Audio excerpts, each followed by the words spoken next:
Sitharaman serial November 10 நாளைக்கான எபிசோடில் என்ன நடக்கலாம் அப்படிங்கிறத ரிவ்யூவாக பார்க்கலாங்க.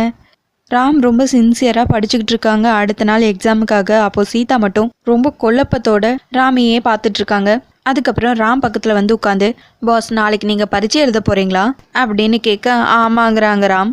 நாளைக்கு நான் காலேஜ் போக போகிறேன் அப்படின்னு சொல்ல ராம் உடனே சிரிக்க ஆரம்பிச்சிடறாங்க. என்ன பாஸ் சிரிக்கிறீங்க, நான் காலேஜ் போகக்கூடாதா அப்படின்னு கேட்க, காலேஜ் போய் என்ன படிக்க போறியா, டிகிரி வாங்க போறியா அப்படின்னு ராம் கேட்க, ஓ அதுக்கு தான் சிரிச்சிங்களா, நான் படிக்க போகல பாஸ், நம்ம வீட்டில இருந்து சில்வண்டுங்க காலேஜ் போகிறாங்கள, அவங்க கரெக்டாக காலேஜ் போகிறாங்களா, நல்லா படிக்கிறாங்களா, காலேஜில் நல்ல பேர் எடுத்திருக்காங்களா, இதெல்லாம் செக்கிங் பாஸ் அப்படின்னு சீதா சொல்ல, சூப்பர், எனக்கும் தங்கச்சிங்க மேலே டவுட் இருக்கு, போய் பிரின்ஸ்பாலை மீட் பண்ணி நல்லா தெளிவாக எல்லா விஷயத்தையும் கேட்டுட்டு வா அப்படின்னு ராம் சொல்ல, உத்தரவு பாஸுங்கிறாங்க சீதா. சரி நான் படிக்கலாமா அப்படின்னு கேட்டு திரும்பவும் ராம் படிக்க ஆரம்பிச்சிடுறாங்க.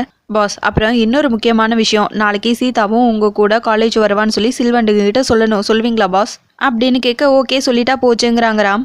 பாஸ் இப்போவே சொல்லணுங்கிறாங்க சீதா. எதுக்கு இப்போவே சொல்லணும், நாளைக்கு காலையில் அவங்க காலேஜ் போகிறதுக்கு முன்னாடி நீயும் ரெடி ஆயிரு, அவங்க கூடவே போயிருங்கிறாங்க ராம். வேணான்னு சொன்னாங்கன்னா என்ன பண்ணுறது பாஸ் அப்படின்னு சீதா கேட்க, அப்படி சொன்னால் நான் பார்த்துக்கிறேங்கிறாங்க ராம்.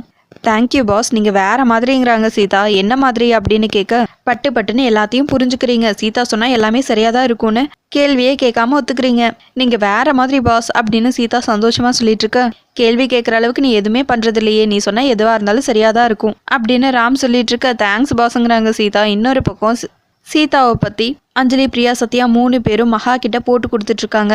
சித்தி நீங்கள் நேருக்கு நேர் நின்னாலே அந்த தையல்காரி தாங்க மாட்டா, வாங்க சித்தி அப்படின்னு சொல்லி கூப்பிட்ட மகாவும் ரொம்ப கோவமா சீதாவை பார்க்கறதுக்காக போகிறாங்க. சரி நாளைக்கு எக்ஸாம் இருக்குல்ல, நான் படிக்கணும் அப்படின்னு ராம் சொல்ல, பாஸ் நல்லா படிங்க, நல்லா படித்து எக்ஸாம் எழுதி ட்ரைனிங் முடிச்சு ஐபிஎஸ் ஆஃபீஸர் ஆகணும், அதை பார்க்க தான் நான் waiting, I am waiting boss அப்படின்னு சீதா சொல்ல, ஐ எம் ரீடிங்கிறாங்க ராம். பாஸ் தப்பாக எடுத்துக்காதீங்க, காலையில் நீங்கள் எக்ஸாம் எழுத போகிற அவசரத்தில் இருப்பீங்க, அதனால் இப்போவே சில்வண்டுகிட்ட ஒரு வார்த்தை, சீதாவும் நாளைக்கு காலையில் உங்கள் கூட காலேஜ் வரான்னு சொல்லிடுங்களேன், இல்லைனா தையல்காரி நீ எல்லாம் எங்கள் கூட வரக்கூடாது அப்படி இப்படின்னு சொல்லி கழட்டி விட்டுட்டு போயிடுவாங்க பாஸ், ப்ளீஸ் பாஸ் இப்போவே ஒரு வார்த்தை, அதுக்கு மேலே நான் உங்களை டிஸ்டர்ப் பண்ண மாட்டேன், ப்ராமிஸ் பாஸ் என் மேலே ப்ராமிஸ் அப்படின்னு சொல்லிட்டு சீதா தலை மேலே கை வச்சு ப்ராமிஸ் பண்ணிக்கிறாங்க. எப்படி சொன்னால் வேலை நடக்கும்னு நல்லா தெரிஞ்சு வச்சிருக்க, சரி வாங்க மேடம், இப்போவே சொல்லிட்டா நீங்களும் நிம்மதியாக தூங்குவீங்க அப்படின்னு ராம் சொல்ல, அதே தான் பாஸுங்கிறாங்க சீதா. சரி வா போகலாம் அப்படின்னு சொல்லிட்டு ராம் சீதா 2 பேரும் வெளியே போகிறாங்க. கரெக்டாக மகா, அர்ச்சனா, அஞ்சலி, பிரியா, சத்யா எல்லாரும் வந்து நிற்கிறாங்க. உங்களை தான் பார்க்க வந்த ஒரு முக்கியமான விஷயங்கிறாங்க சீதா மகாவை பார்த்து.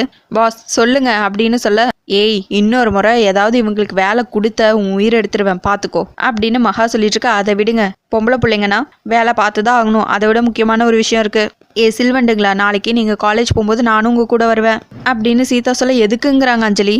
சொல்கிறேன் பாஸ் நானே சொல்லிடுவா அப்படின்னு கேட்க, சொல்லு சீதாங்கிறாங்க ராம். நன்றி பாஸ், உங்கள் கூட காலேஜ்க்கு வந்து டெய்லி காலேஜ் தான் போகிறீங்களா, சரியாக படிக்கிறீங்களா, அதுக்கப்புறம் இந்த ஃபெயில் ஆகி பேப்பர் வச்சுருப்பாங்க அது என்ன பாஸ் அப்படின்னு சீதா கேட்க, அரியர்ஸுங்கிறாங்க ராம். இந்த அரியரெல்லாம் வச்சுருக்கீங்களான்னு செக் பண்ணுவேன் சரியா அப்படின்னு சீதா கேட்டுட்டு, ஆமாம் போகும்போது சீதாவையும் கூட்டிகிட்டு போங்க, வேணான்னு சொல்லக்கூடாது அப்படின்னு ராம் சொல்லிட்டு இருக்க, அவ்வளோதான் போலாமா பாஸ் அப்படின்னு சீதா கேட்க, சரின்னு ராமும் கிளம்புறாங்க. ஏய் என்னடி நான் பேசியிருக்க, நீ பாட்டுக்கு போயிட்டுருக்க, நீ யாரு இவங்களுக்கு ஆர்டர் போட்டிருக்க அப்படின்னு மகா கேட்க, சித்தி சீதா ஒன்றும் தப்பாக பேசலையேங்கிறாங்க ராம். டேய் போதுடா நீ ஒன்றும் பேசாதடா, பொண்டாட்டி என்ன சொன்னாலும் தலையாடிட்டு இருக்க, அவங்கள என்ன பாடுபடுத்துறான்னு உனக்கு தெரியுமா, யாரா இவங்க உனக்கு அப்படின்னு மகா கேட்டுட்டு இருக்க, சித்தி தப்பா ஒன்றும் சொல்லலையே சித்தி அப்படின்னு ராம் சொல்லிட்டு இருக்க, எல்லாமே தப்பு தான், சீதா பண்ணுறது எல்லாமே தப்பு தாங்கிறாங்க அர்ச்சனா. என்ன பேசுறீங்க, என்ன தப்பு பண்ணிட்டா அப்படின்னு ராம் கேட்க, என்ன தப்பா, ஏண்டா இப்படி ஆயிட்டா, உன்னை பார்க்கவே அசிங்கமாக இருக்குடா, உன் பொண்டாட்டி முந்தானி பிடிச்சிட்டு இப்படி அலையிறது பார்க்க எனக்கு ரொம்ப அசிங்கமாக இருக்கு அப்படின்னு மகா சொல்லிட்டு இருக்க, பாஸ் என்ன தப்பு பண்ணாங்கங்கிறாங்க சீதா. சீதா நான் பேசிக்கிறேங்கிறாங்க ராம். சித்தி நீங்கள் 2 பேரும் கடைசி எப்போ காலேஜ் போனீங்க, அவங்க என்ன படிக்கிறாங்க, எப்படி படிக்கிறாங்க, என்ன காலேஜ் போகிறாங்க, இல்லை தெரிஞ்சுக்க முயற்சி பண்ணியிருக்கீங்களா அப்படின்னு ராம் கேட்க, இப்படி ஏதாவது பண்ணியிருக்கீங்களான்னு சொல்லுங்க, நான் சீதாவை காலேஜ் போக வேணான்னு சொல்கிறேங்கிறாங்க ராம். சீதா எதுக்கு காலேஜ் போகணும், அவளுக்கு எதுக்கு இந்த வேலைங்கிறாங்க அர்ச்சனா. இவங்க என்னோட தங்கச்சிங்கன்னு சொன்னீங்கல்ல, அதே உரிமை சீதாக்கும் இருக்கு அப்படின்னு ராம் சொல்லிட்டு இருக்க, ராம் இவங்கள பற்றி இவ ஒன்றும் கவலைப்பட வேணாம், எனக்கு தெரியுங்கிறாங்க மகா. வீட்டில் பசங்களை பாத்திரம் கழுவு வைக்கிறா, வீடு கூட்ட வைக்கிறா, மாப் போட வைக்கிறா, சமையல் பண்ண வச்சு பச்சை குழந்தைங்களா டார்ச்சர் பண்ணுறா அப்படின்னு அர்ச்சனா சொல்லிட்டு இருக்க, பச்சை குழந்தைங்களா இவங்களா அப்படின்னு கேட்டுட்டு சீதா சிரிக்க, எதுக்கடி சிரிக்கிறேங்கிறாங்க மகா. அப்புறம் சில்வண்டுங்களை பார்த்து பச்சை குழந்தைங்கன்னு சொன்னால் சிரிப்பு வராதா, என்னெல்லாம் பண்ணுறாங்க, என்னெல்லாம் பண்ணி வச்சிருக்காங்க, இவங்கள பார்த்து குழந்தைங்கன்னு சொல்கிறீங்க அப்படின்னு சொல்லிட்டு இருக்க, சித்தி பசங்களை சரி பண்ணதான் சீதா கஷ்டப்பட்டுட்டு இருக்காங்கிறாங்க ராம். தேவையில்லமா, இனிமேல் இவ கஷ்டப்படவே வேணாம், இவங்க வழிக்கு வராமல் இருந்தாலே போதும், சொல்றா வரக்கூடாதுன்னு அப்படின்னு மகா சொல்லிட்டு இருக்கா. அண்ணன் இவங்க காலேஜ் வரக்கூடாதுங்கிறாங்க அஞ்சலி, வந்தா என்னங்கிறாங்க ராம். எல்லாம் உண்மையும் தெரிஞ்சு போயிருமே பாஸ், அதான் வர வேணான்னு சொல்றாங்கங்கிறாங்க சீதா. என்ன டென்ஷன் பண்ணாத, வேணா இப்பவே சொல்லிட்டேனாங்கிறாங்க மகா. சில்வண்டுங்களா, காலேஜ்க்கு என்னைய கூட்டிட்டு போய் தான் ஆகணும். இல்லை நேராக காலேஜ்க்கே வந்துடுவேன், எஸ்கேப் ஆகலாம் முடியாது, அண்டர்ஸ்டாண்ட், முடிஞ்சு போச்சு, பேசுறதுக்கெல்லாம் ஒன்றும் இல்லை அப்படின்னு சொல்லிட்டு ராம கூட்டிட்டு சீதா போயிடுறாங்க. சித்தி உங்களுக்கு மரியாதையே இல்லை, அந்த தையல்காரி உங்களை மதிக்கிறதே இல்லைங்கிறாங்க அஞ்சலி. எல்லாம் உங்களால தான் அப்படின்னு சொல்லிட்டு 3 பேத்துக்கும் ஒவ்வொரு அறை வைக்கிறாங்க. அதுக்கப்புறம் கண்டவங்கிட்ட எல்லாம் உங்களால தான் நான் பேச்சு கேட்க வேண்டியதா இருக்கு அப்படின்னு சொல்லிட்டு ரொம்ப கோவமா மகா அர்ச்சனா 2 பேரும் அங்கிருந்து போயிடுறாங்க. இன்னொரு பக்கம் அஞ்சலி பிரியா சத்யா 3 பேரும் ஒன்னா நின்று பிளான் போட்டுட்டு இருக்காங்க. நாளைக்கு அந்த தையல்காரி மட்டும் காலேஜ் வந்துட்டானா நம்ம கட்டடிச்சது, அரியர்ஸ் வச்சிருக்கிறது, அப்பா அம்மாவை காசு குடிச்சு நடிக்க வச்சதுன்னு எல்லாமே தெரிஞ்சு போயிருமே. சித்தியை நம்பி நோ யூஸ், நாம தான் இனி ஏதாவது பண்ணணும். அந்த தையல்காரி காலேஜ்க்கு வரக்கூடாது, என்ன பண்ணலாம் ஏதாவது சொல்லுங்கடி அப்படின்னு அஞ்சலி சொல்லிட்டு இருக்க. என்ன வேணாலும் பண்ணலாம், ஆனால் அந்த தையல்காரி காலேஜ்க்கு வரக்கூடாதுங்கிறாங்க பிரியா. ஏதாவது யோசிங்க, நாளைக்கு கண்டிப்பாக அந்த தையல்காரி வரவே கூடாது, ஏதாவது ஒரு பிளான் வேணும் அப்படின்னு அஞ்சலி சொல்லிட்டு இருக்க. என்னால் யோசிக்கவே முடியுது அப்படின்னு சத்யா சொல்லிட்டு இருக்க. அன்னைக்கு அவளை கொண்டிருக்கணும், விட்டது தப்பு தான் அப்படின்னு பிரியா சொல்லிட்டு இருக்க. பாஸ்ட் இஸ் பாஸ்ட் பிரியா, இப்போ என்ன பண்ணி அவளை காலேஜ்க்கு வரவிடாமல் பண்ணுறது, ஏதாவது பக்காவாக யோசிச்சு பிளான் பண்ணி சொல்லுங்க, வாங்க உள்ள வாங்க அப்படின்னு சொல்லிட்டு அஞ்சலி பிரியா சத்யா 2 பேத்தையும் ரூமுக்கு கூட்டிட்டு போறாங்க. இன்னொரு பக்கம் அர்ச்சனா, நான் தான் அப்பவே சொன்னனே மகா, அந்த தையல்காரி உன்னை மதிக்கிறதே இல்லை, நம்ம கிட்ட அந்த தையல்காரி சிக்கல, நாம தான் அந்த தையல்காரிகிட்ட சிக்கிருக்கோன்னு இப்ப நம்புறியா? பசங்க சொல்றது உண்மைதான் மகா, அந்த தையல்காரி உன்னை மதிக்கிறதே இல்லை, நீ முன்னாடி நிக்கிறதே கண்டுக்காம அவ எப்படி சொன்னான்னு பார்த்தே இல்ல, எனக்கு ரத்தெல்லாம் கொதிக்குது மகா, உனக்கு எப்படி இருக்கும்? உன்னை நினைச்சா எனக்கு ரொம்ப பாவமா இருக்கு. என்ன பண்ண போற மகா, என்ன பண்ணி சரி செய்ய போற அப்படின்னு அர்ச்சனா கேட்டுட்டு இருக்கு. என்ன பண்ணணுங்கிறாங்க மகா. ஒரு 6 மாசமாவது அவ படுத்த படுக்கையா இருக்கணுங்கிறாங்க அர்ச்சனா. என்னக்கா சொல்றீங்கன்னு மகா கேட்க, ஆமா மகா, நீ ராணி மாதிரி இருந்த, அதை ஏன் கண்ணு முன்னாடியே அசிங்கப்படுத்துறா, அவளை விடலாமா மகா? யாராவது ஆளை வச்சு காலை உடைச்சு அவளை வீட்டில் போட்டுட்டா காலேஜ் போறேன்னு சொல்லுவாளா? இப்போ காலேஜ் போறேன்னு சொல்றா, நாளைக்கு ஆஃபீஸ் வரேன்னு சொல்லுவா. என்ன ஆஃபீஸ் வந்தா பரவாயில்லையா?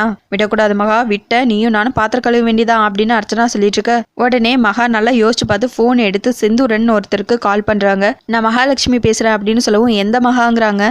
மகாலட்சுமி குரூப் ஆஃப் கம்பெனிஸ் அப்படின்னு சொல்ல, மேடம் நீங்களா, சொல்லுங்க அப்படின்னு சொல்ல, எனக்கு உன்னால ஒரு காரியம் ஆகணும் அப்படின்னு மகா சொல்ல, என்ன மேடம் பண்ணோம், ஆளை க்ளோஸ் பண்ணுமா அப்படின்னு கேட்க, இல்ல அதெல்லாம் இல்லைங்கிறாங்க மகா. சரி ஆனா பொண்ணா அப்படின்னு சொல்லி கேட்க, பொண்ணுதான், ஒரு வருஷம் எந்திரிக்க முடியாத அளவுக்கு காலை உடைக்கணும், நீ உன்னோட அக்கௌண்ட் டீட்டெயில்ஸ் எல்லாம் சென்ட் பண்ணு, உனக்கு அக்கௌண்ட்ல நான் அமௌண்ட்டை டெபாசிட் பண்ணிடுறேன் அப்படின்னு மகா சொல்ல, என்ன மேடம் ஏதாவது பர்சனல் ப்ராப்ளமா இல்லை தொழில் போட்டியா அப்படின்னு செந்தூரன் கேட்க, உனக்கு இதெல்லாம் தேவையில்லாத விஷயம், சொன்ன வேலையை மட்டும் செய் அப்படின்னு மகா சொல்ல, இல்லை மேடம் என்னன்னு சொன்னீங்கன்னா அதுக்கேற்ற மாதிரி ரேட்டு பேசிப்பேங்கிறாங்க செந்தூரன். இங்கே பாரு, உன்னால் முடிஞ்சா பண்ணு, முடியலையா நான் வேற ஆளை வச்சு பண்ணிக்கிறேன் அப்படின்னு சொல்லிட்டு ரொம்ப கோவமாக ஃபோனை கட் பண்ணிடுறாங்க மகா. உடனே திரும்பவும் செந்தூரன் வந்து கால் பண்ணி, மேடம் அவங்களோட டீட்டெயில்ஸ் எல்லாம் சென்ட் பண்ணுங்க, ஃபோட்டோவையும் சேர்த்து சென்ட் பண்ணுங்க, நான் பார்த்துக்கிறேன் அப்படின்னு சொல்ல, சரின்னு சொல்லிட்டு மகாவும் சென்ட் பண்ணுறேன்னு சொல்லிட்டு ஃபோனை கட் பண்ணிடுறாங்க.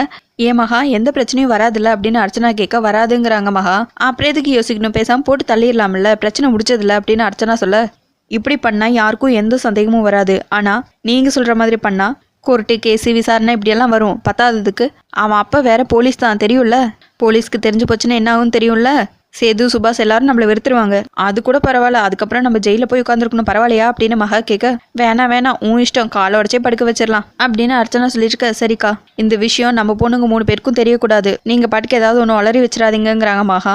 அர்ச்சனாவும் சரிங்கிறாங்க. அதுக்கப்புறம் அடுத்த நாள் காலையில் சீதா பூஜை பண்ணுறாங்க, ராம் வந்து சாமி கும்பிட்டுட்டு இருக்காங்க. எல்லாருமா சேர்ந்து ராம விஷ் பண்ணி எக்ஸாமுக்கு அனுப்புகிறாங்க. அப்போ துரை சேது 2 பேர் மட்டும் சீதாவால தான் உனக்கு எல்லா நல்லதும் நடந்துட்டு இருக்கு, இது எல்லாத்துக்கும் காரணம் சீதா தான் அப்படின்னு சொல்லிட்டு இருக்க. மகா மட்டும், என்ன எல்லாத்துக்கும் காரணம் சீதாதான்னு சொல்லிட்டு இருக்கீங்க அப்படின்னு ரொம்ப கோவமா பேசிட்டு இருக்காங்க. சீதா எதுவுமே பேசாம அமைதியா நின்றுட்டு இருக்காங்க.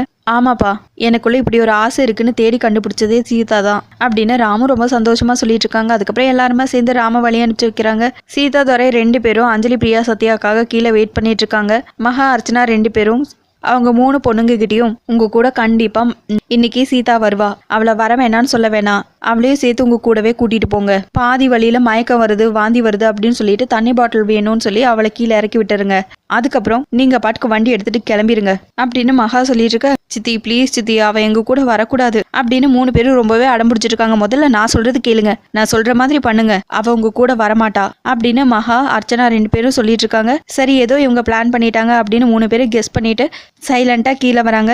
அதோட எபிசோட் முடிச்சிருக்காங்க. இன்னும்